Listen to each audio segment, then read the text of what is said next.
And as it grows, it naturally produces enzymes. These enzymes break down the protective barrier around. In the main part, the grain is made up of a starchy, what they call a starchy endosperm. Embedded within that starchy endosperm are the starch granules that are the main food source for each of these kernels of barley to feed on as it would germinate. We're not going to allow it to grow as barley, we're going to control the growth of it. So over a 6-day period at this time of year, we get the acrospire, as it's called, that comes from the germ or the base of the grain. As it grows over the 6 days, we'll control it and not allow it to grow any more than 3/4 the length of the grain inside. Because what we want from each of these grains of barley, not only do we want the enzymes to expose the starch granules, we'll allow the grain to feed on some of it, but after that we will stop germination after 6 days, and we will preserve the enzymes that have been produced and the exposed starch granules. We will, after we flavour it with peat smoke, we will drive the moisture off down to 5%, and that will be ready to be used in the process. Did that with one of these grains, you would not get that chalky mark. Because we turned them over in the morning, we came back and we turned them back in the afternoon. 6 of us in a row doing it like this.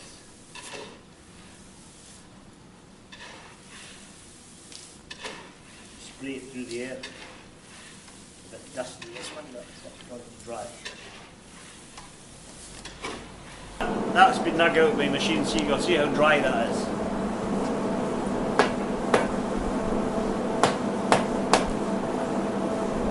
You will have right through, that's dried.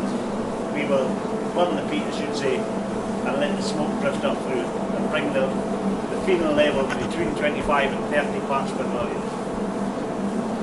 After 15 hours we let the fires die out, then we blow hot air up through. It'll take 45 hours of hot air to remove the moisture. Because there's still a lot of moisture in there, the moisture would effectively boil and kill off the enzymes. And if you kill off the enzymes, we will not get the conversion in the mash tun. The best way to get, you put just a small drop in your hand. You have to vigorously rub it really hard and it'll dry up quickly. And you smell the smoky, the sort of malty smokiness that you've got in the kiln. That should come through in that. The barley flavour, the UK, and we filled it with our new mate spirit.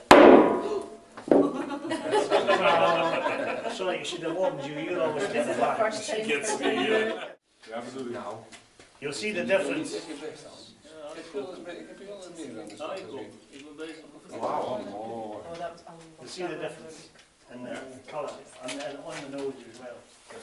A European, this is European oak, which had Spanish Oloroso sherry in it before we bought the cask. He's the man who goes and goes to Europe, goes down to Spain to buy these casks. Right. He goes to Kentucky to buy these casks, and he only buys the best. Right. And that has been the case since 1994. As long as it